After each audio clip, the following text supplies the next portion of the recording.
Hey guys, it's finally Friday. Welcome to Just for Fun Fridays. So get comfortable, grab a cup of coffee, and let's get started.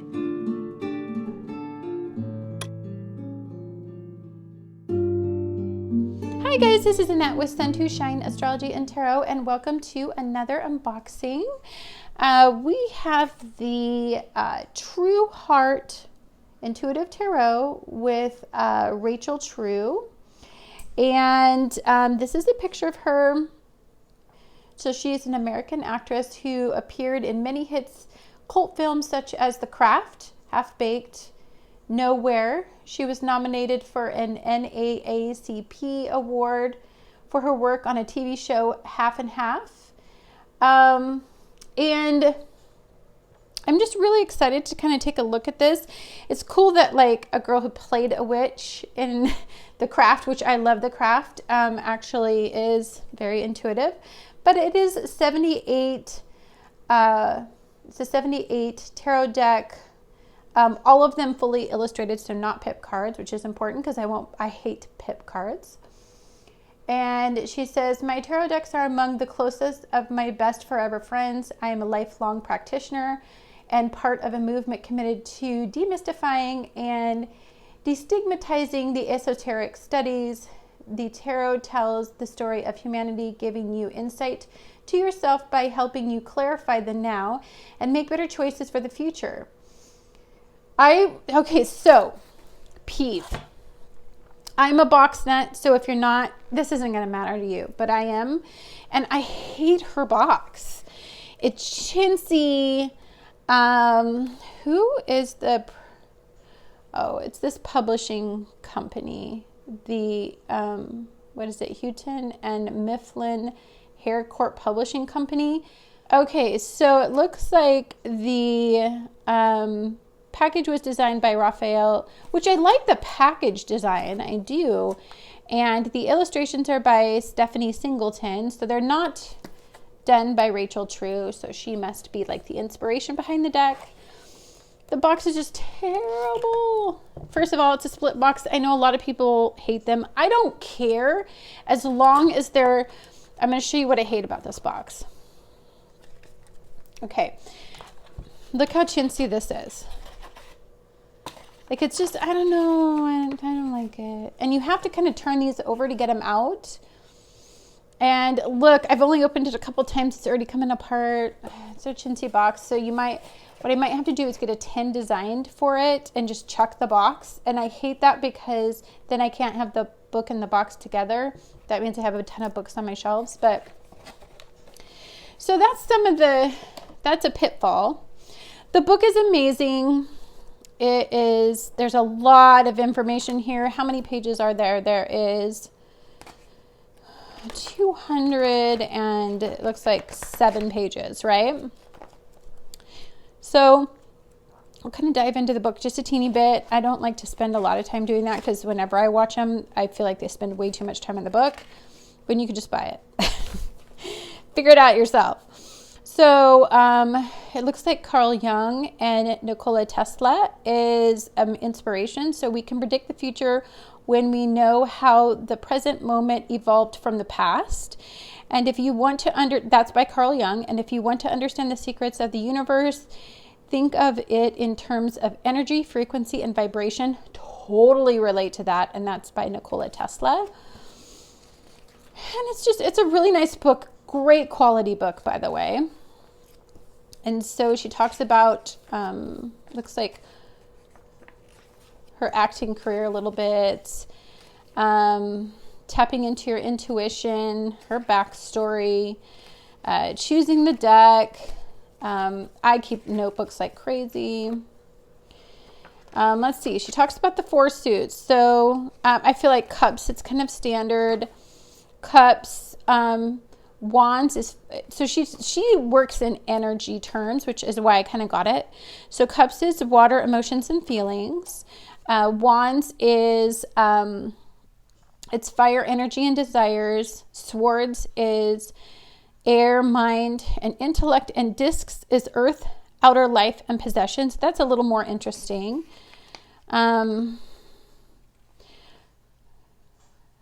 I mean, it says disc.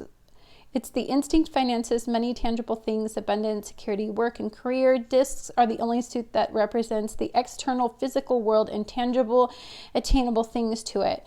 I completely concur with that kind of thinking. She lists astrology references, which I value. It looks like she likes numerology as well. She talks about reversals as being low vibe, which is how I completely relate to reversals. I feel like if you get that card and it's in reverse, it can always be turned into a positive if you really want to work at it. Clarifying cards. I'm not a big clarifying card person, but I do consider, I guess I do clarify by light energy. So she has the 3-card past, present, future spread, the Celtic cross in here. She has the 11-card mother piece spread, which looks kind of interesting. Quite extensive, actually. She has the 10-card relationship snapshot spread, the True Heart Tarot 5-card spread for insight. What you desire, will you get it? Is this desire in alignment with your higher self? If attained, will this desires sustain, and where your energy should be focused? Ooh, that one looks kind of fun. And she just shows you a sample of the True Insight spread. And then she just goes into them. And it's a nice, this is quite a bit. She poured a lot into the development of the card and her thinking about each card and why she designated the images the way that they were. So let's see. The Emperor. See if there's anything else interesting that's unique in this book. Other than, it looks like she pours a lot of energy. And I really like how even with her 5, 6 of Wands, even with just the minor arcana, she still has poured a significant, if pulled into a low vibe. And she has low vibe and high vibe. I completely love that about this. So I'm probably going to use this a lot just because I'm really into manipulating my vibe. So let's take a look at these. I might pull out cards for clarification if I notice some really cool symbolism in the cards, but here's the Fool. And I wonder why she's transparent. So let me just look, because I might just do this a little bit throughout in just the major arcana if I can't intuitively pick it up. I wonder if it's just clear thinking. Let's see here. I was hoping that her book would say why her dress is clear. I feel like everything else is just a standard depiction. I feel like it must be some sort of transparency.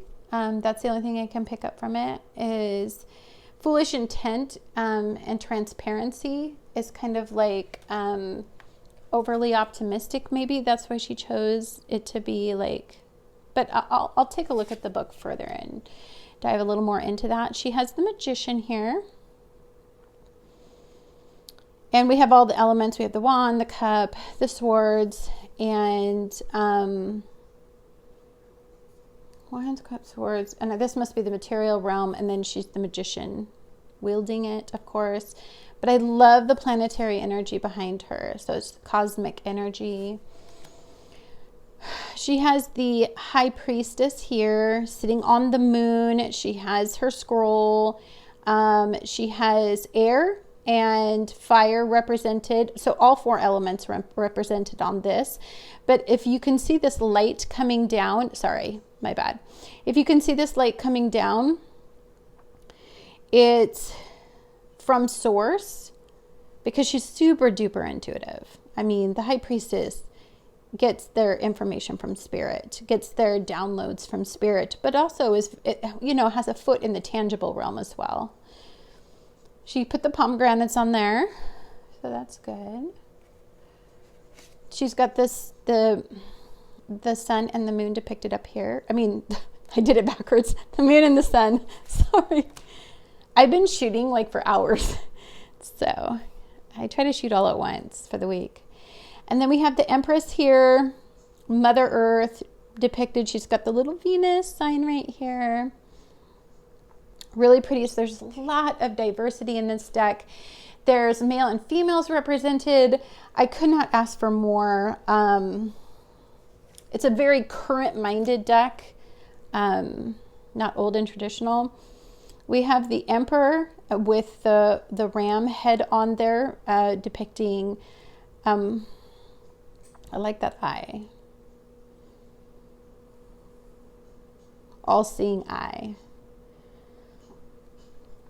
And feel the fire energy coming from this Emperor, of course. Then we have the Hierophant here. And of course, he's a teacher. And classic depiction, I would think. But I feel like what I like is the radiating energy from him. He's inspiration. He's what helps focus your faith and direct your faith and keeps you faithful. The inspiration behind it. He looks like an elevation as well, like a very elevated human. Then we have the Lovers here, the divine male and female depicted here. I'm going to take a look at everything that's in this card. It's a little different. It's interesting that they have the serpent in both trees. She's got the apple tempting him. So there's a little bit of a biblical reference in this card. I mean, but it's also the balance between the divine feminine and masculine. I think the physical realm and spirit is represented here as well. A higher purpose. Balance is definitely represented in this card for sure. Okay. Then we have the Chariot, and it's the normal depiction. I do like that it has the hawk on here, which is the ultimate messenger. It's like that's what helps you move forward, is that divine message right here. Message from spirit. And then they've got the moon depicted here. And we have the black and white Sphinx. I like that on the tail of the black Sphinx, it's like a white tip, and this is a black tip. It's very interesting. We have Strength here. Look at her face, is so fierce. Like she has absolute control over this magnificent beast. And puppies, you know, can like connect you to like the spiritual purpose. I love the coloring in this deck. The vibe in this deck is very, like you can feel the strength and the fire that comes from this. This is a Leo-based card, of course. We have the Hermit here. She's got the moon up there, walking. I'm interested in these little mushrooms that she has at the base of the feet.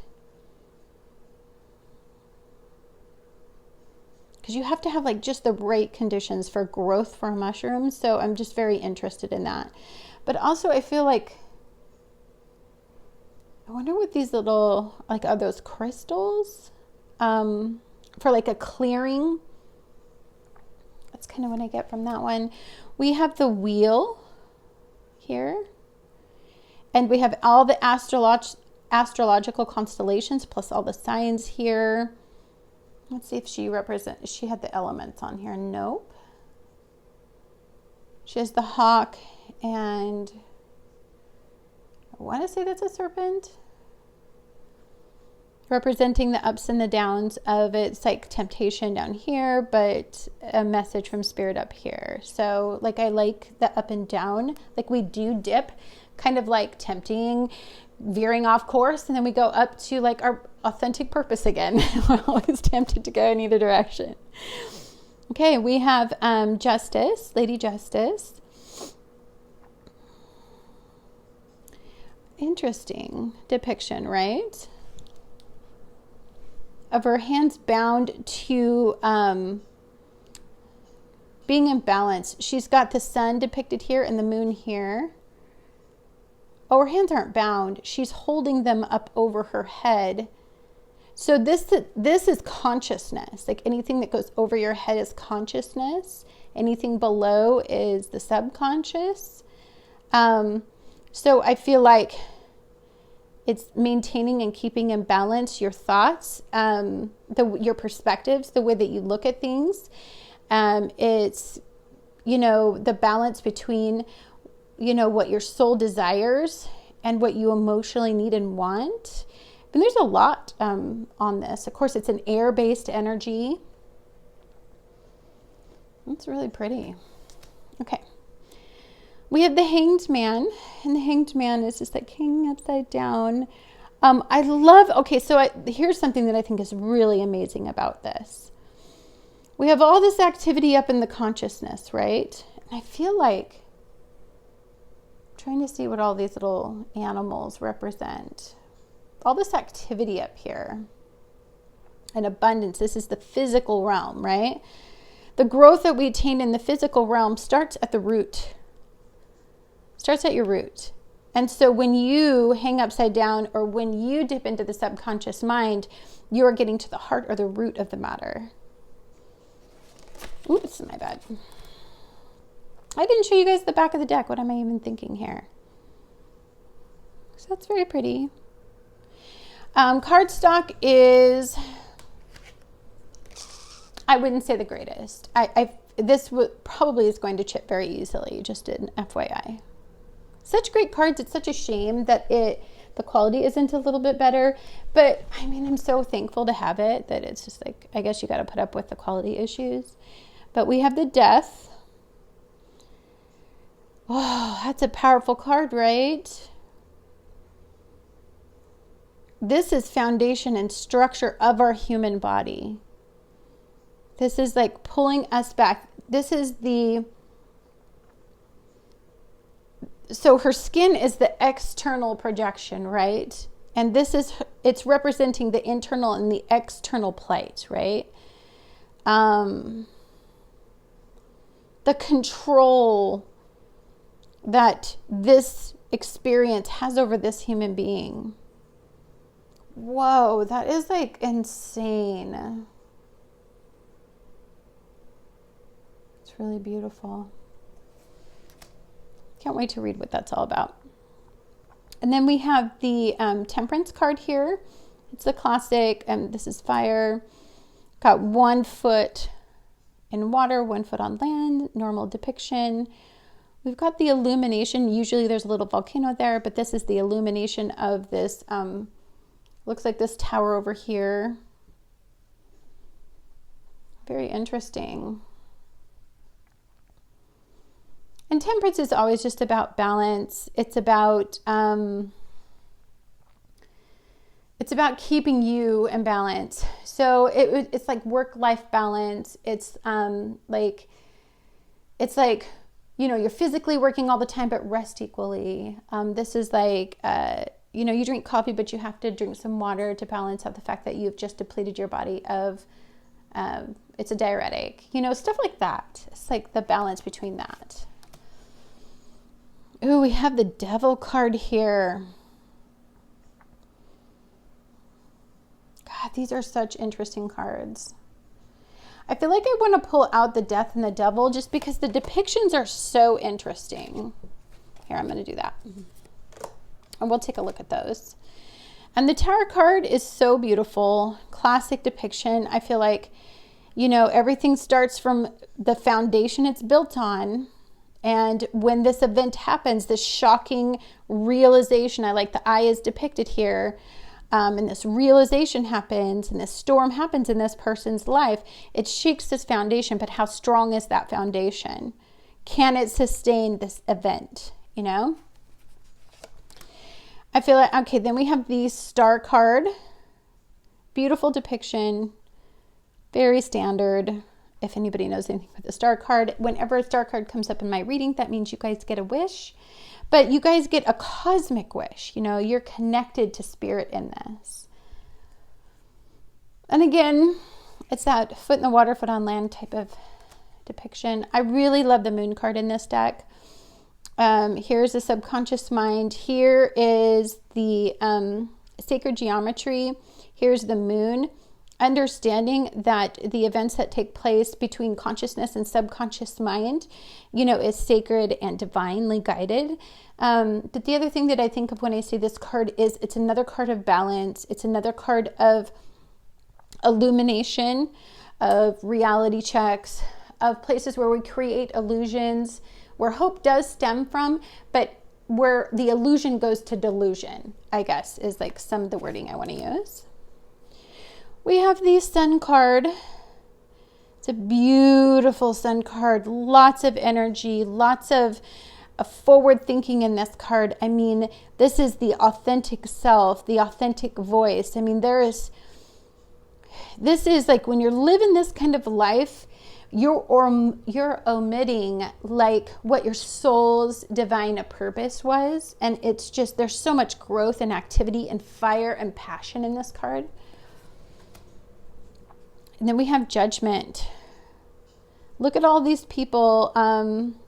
This is such a card. To me, we judge so many things improperly. We judge them based on our current perspective.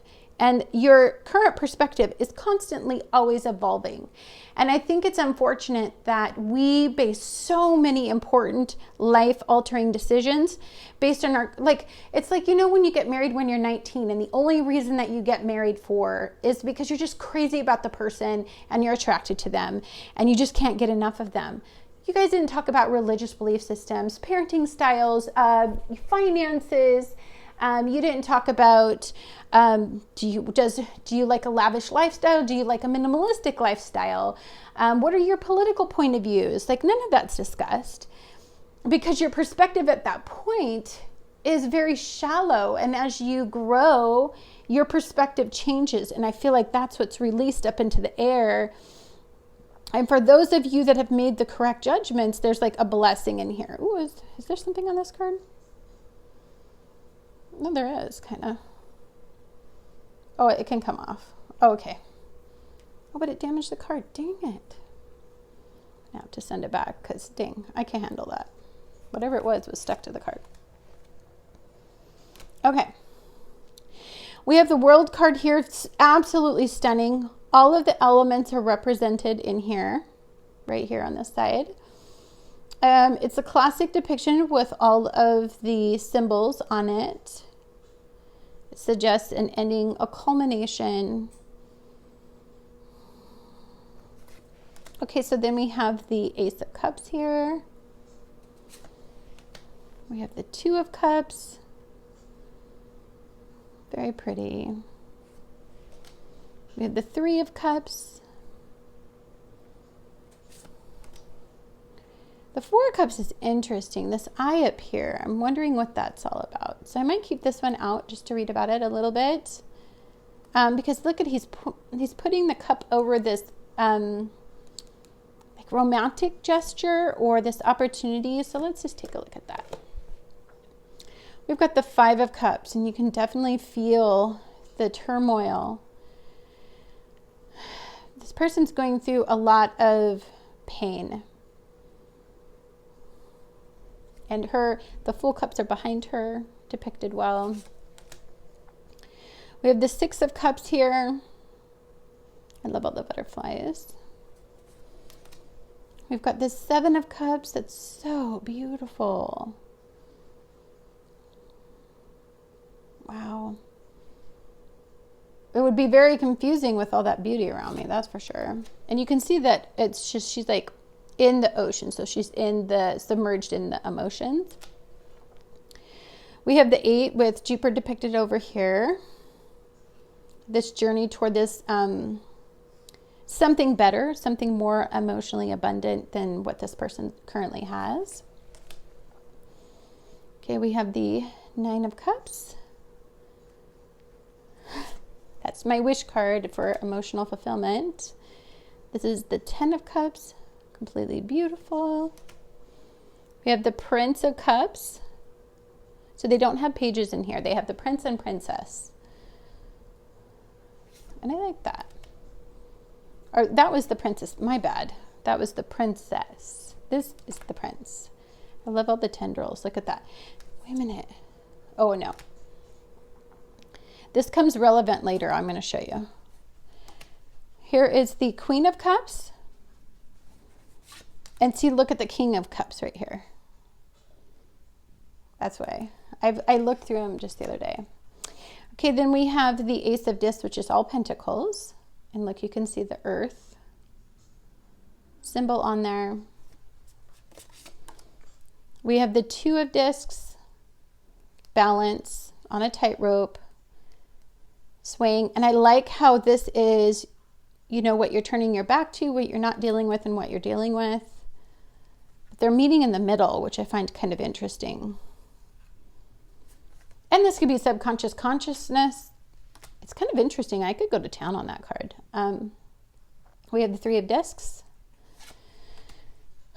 We have the Four of Discs. Look at the moth coming up over here. And look at the beautiful eyes in the moth. So look at this. It's all barren except for everything that's in this little tent, keeping it to himself. It's pretty good. We have the Five of Discs.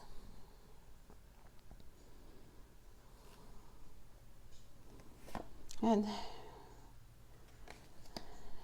I don't know, because it's like your perspective, maybe you may have tunnel vision and not able to see these resources. We have the Six of Discs.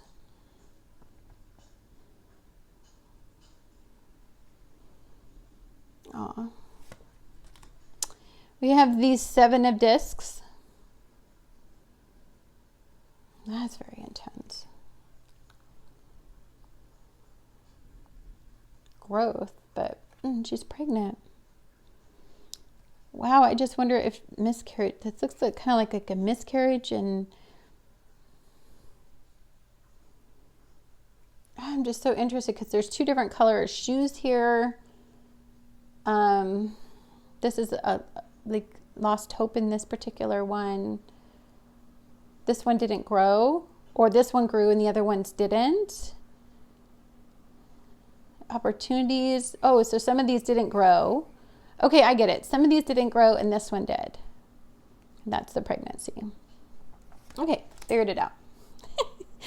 And then we have these Eight of Discs, working hard. Look at this. I love the spider in here, the spider depiction, and the tree in bloom with all of the roots that this took a long time to grow. Like there's a lot. This is a well-made card. I love that depiction. We have the Nine of Discs. This is the Nine of Pentacles. This is my wish card for the material realm. Oh, she's beautiful. Okay, anyhow. We have the Ten of Discs. The peacocking. Hi, I've made it. Look at me. I'm on Instagram. I have this great life. Peacocking. That's when she did that. That was funny. We have the Princess of Discs. Look at that. Love it. We have the Prince of Discs. Spool. Stubborn. I like the stubborn depiction. I like that. We have the Queen. She's grown up. Now look, she went from, I just noticed this. Like, look, this is just starting to grow right here. This is her growing into this with all this growth and abundance. So she's no longer trying to figure out this stage of success. She's successful. Oh, so is the prince the same way? Nope. Okay. Fierce. Look at all the growth everywhere on this card. Ooh, we have the Phoenix rising, the Ace of Wands. I really love that depiction. And look, if you guys see here, look at all the symbolism on the hand. Super bomb. We have the Two of Wands. making a decision, taking action in your physical world, but the fire comes from within. We have the Three of Wands, the complexity of a decision, 3 different decisions, all intertwined, kind of all looking at the same goal, but from different angles, different perspectives, making that decision. We have the Four of Wands, a celebration, happiness, an event, typically depicted. Okay, this Five of Wands, I got to pull out because I just got to know what the heck. Because isn't that Medusa? So it's like how Five of Wands is Medusa. I mean, it's anger, jealousy, resentment, but I'm going to pull it out because we're going to look at that one. We have the Six of Wands. And look at the 6. Very interesting. I could look, this one I would like to read about too. Okay.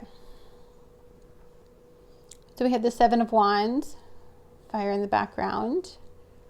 This is like taking a stand, took the hit, action created a reaction from people, but stood up. We've got the Eight of Wands, and I love it.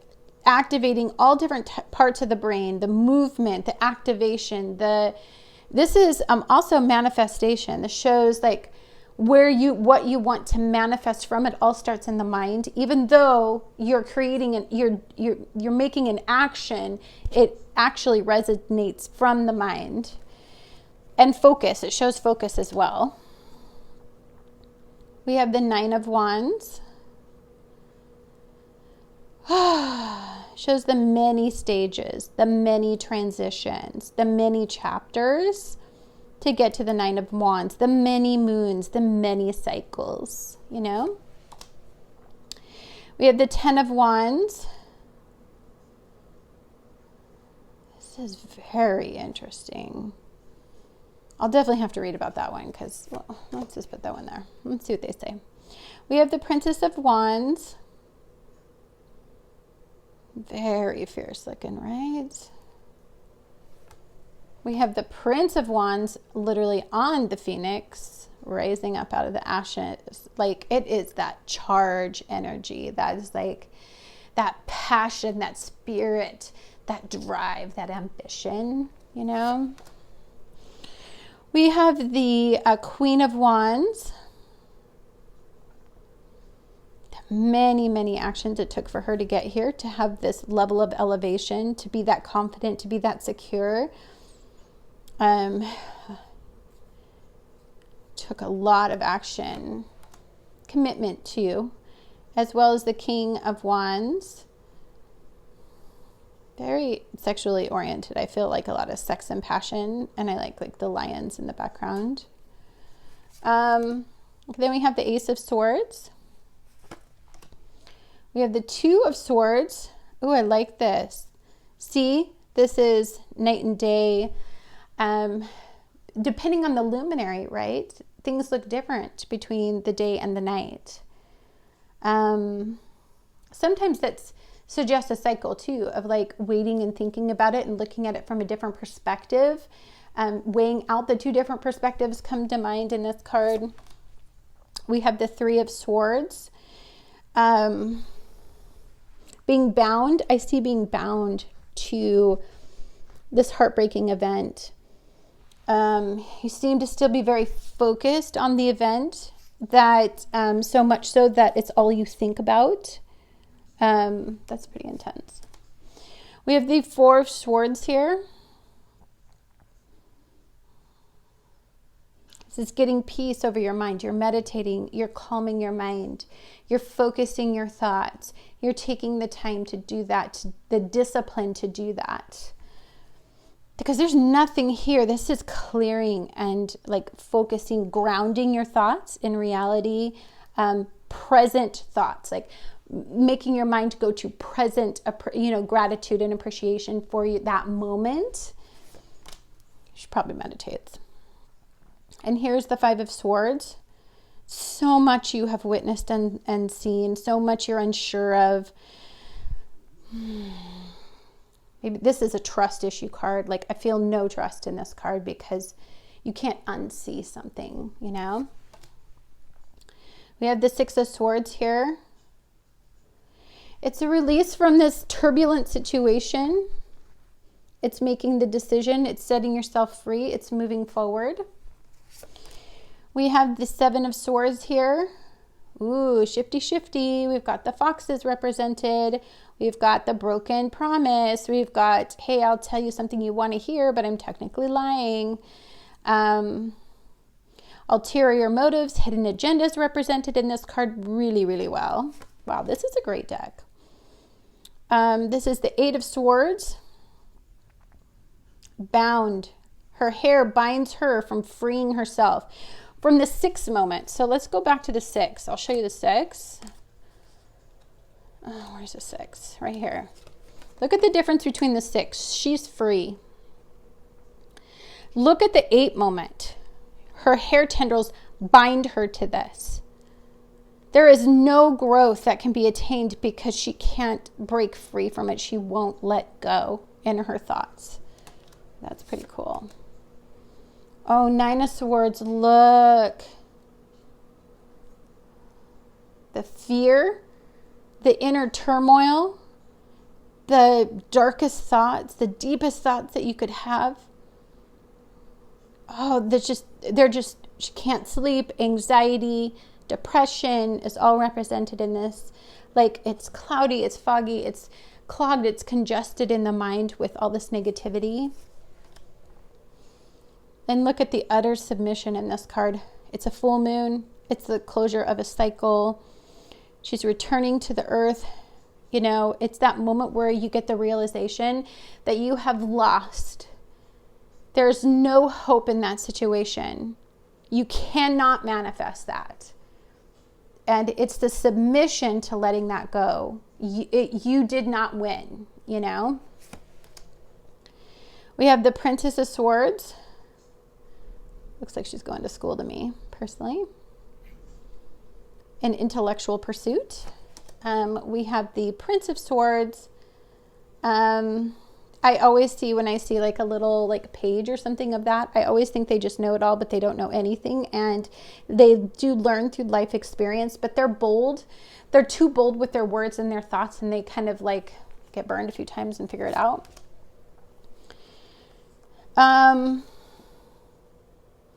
And then we get to the to the Queen here. Oh, they're butterflies. So she's very free in her thoughts. Got the air depicted down here.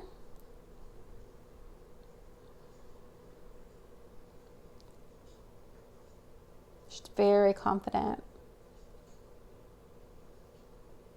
And I notice she's not sitting, she's standing with her hand touching her foundation, but she's open to learning more, and she's like receptive. I feel she's very receptive. Oh, I love my dragonflies. It's always a sign of good luck to me when you have them. It's also a freeing sign. It's also an air-based energy. But very disconnected. He feels a lot more cold. Like he feels compartmentalized. Like his thinking is very compartmentalized right now. So let's go ahead and take a look at these cards that I pulled out.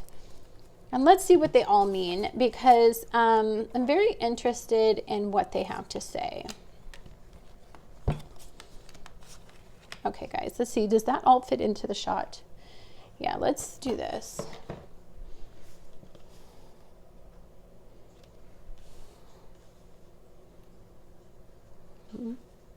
Okay. Take a look at all those. Alrighty. We're going to start with the Devil.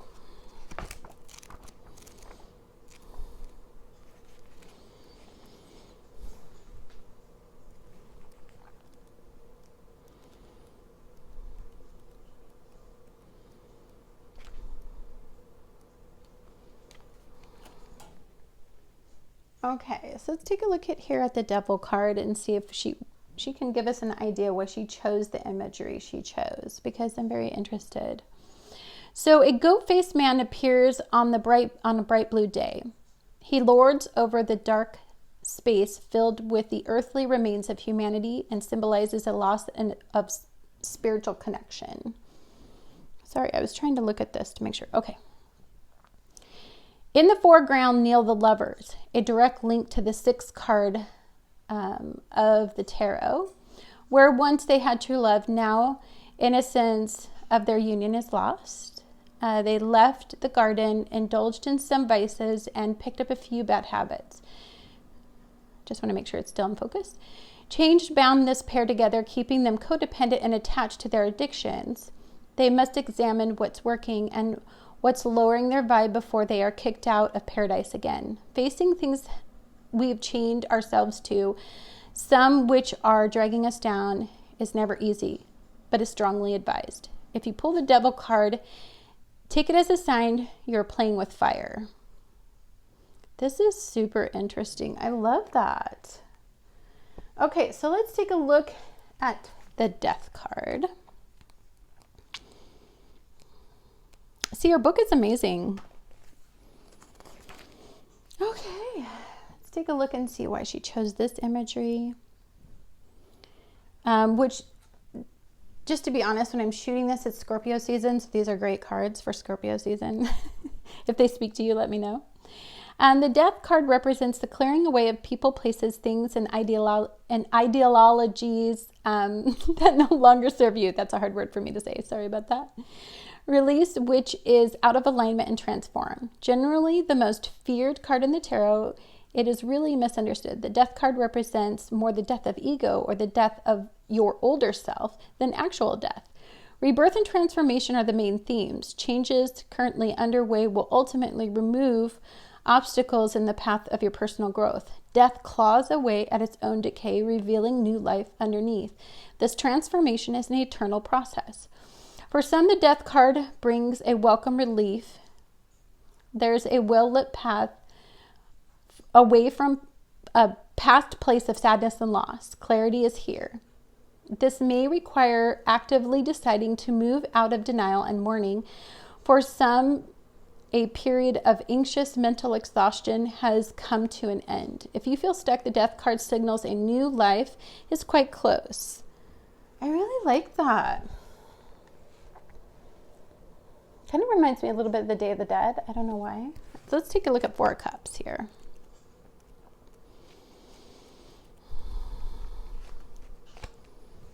Okay, Four of Cups.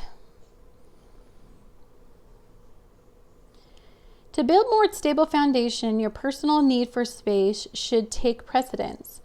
You need an emotional timeout, and for some, this means a break from everyone and everything demanding your time. Peace and quiet will aid in connecting you to your passions and your fresh perspective.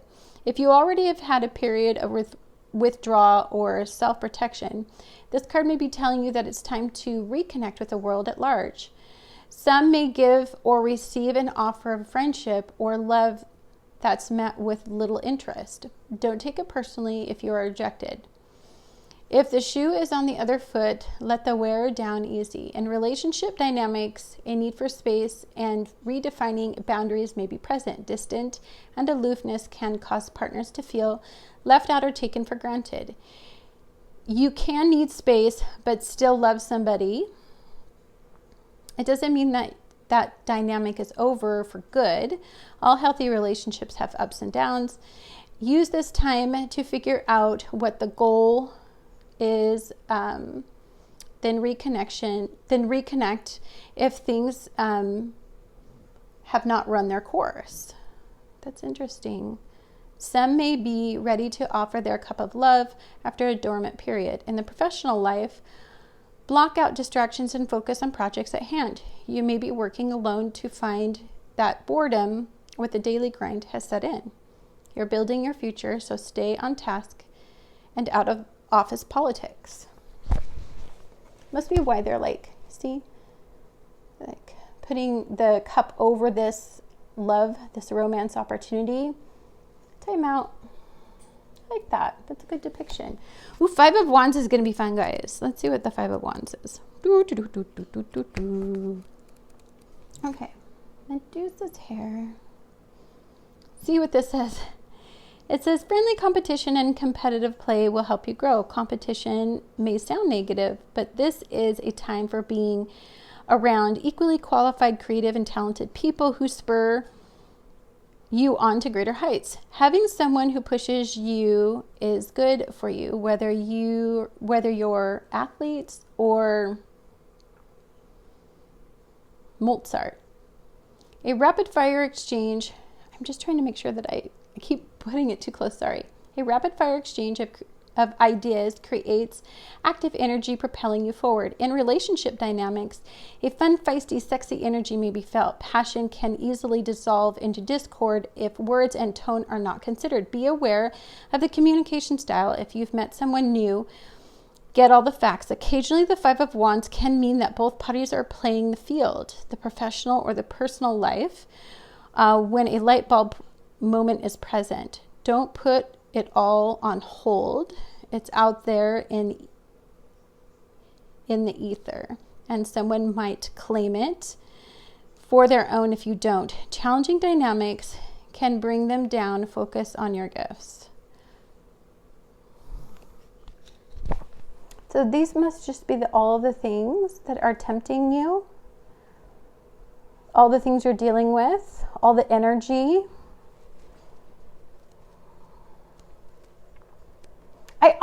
I feel so much like sometimes we get competitive with people, and sometimes what we'll do is we'll look at their life and it'll motivate us out of jealousy and envy and stuff like that.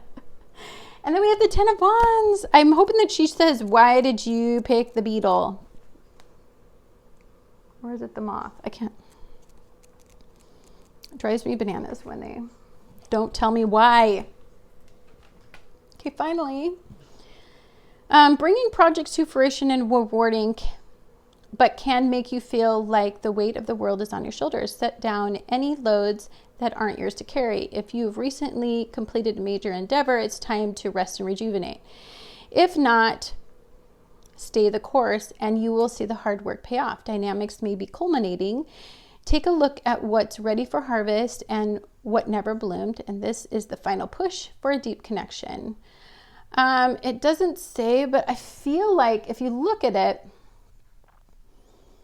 it's just like what worked out and what didn't. And I think this is just a time where you sit back and you just go over everything, and you're kind of in that stage where, okay, you're the chrysalis moving into something more. So I think what it's just saying here is, like, before you get to the final stage where it is you're closing up that chapter, just really hash it all out. And it's kind of like when you're in a relationship and you broke up, there's a time where most people don't do it, but there's a time where you take a minute and you sit there and you just go over everything. And what did you learn from this relationship? What was bad? What was good? What do you need to work on about yourself? What did that person mirror back to you about yourself? Because you chose that person, you were attracted to that person. So why did you attract that energy and those relationship dynamics into your life, somewhere that resides deep inside of you? I feel like that's what they're talking like with this like internal representation. Anyhow, guys, thank you so much for watching this unboxing. I look forward to talking to you guys again real soon. Much love to all of you, and just go out there and be the change you guys want to see in the world. Have a great day.